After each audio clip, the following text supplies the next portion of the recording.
Sinita ni Richard Gomez ang kanyang dalagitang anak na si Juliana dahil sa mataas na slit ng gown nito na isinuot noong prom night. Ayon kay Richard, may kaba siyang naramdaman nang sunduin ito ng kanyang childhood friend na si Santi Belmonte, ngunit may tiwala naman umano siya dito bagamat hindi pa rin niya maiwasan na kabahan at pagpawisan dahil dalaga na ang kanyang anak.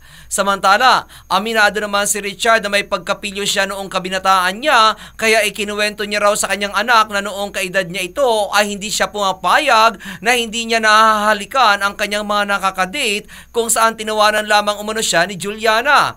Pinagbilinan din daw niya ito na umuwi agad pagkatapos ng prom na pupuntahan nito.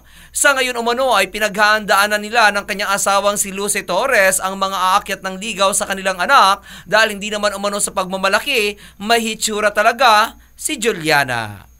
At yan aking balita, ako naman si RH43 Rocky ang inyong kaliga sa mundo ng showbiz. Showbiz for more, like and share this page for more.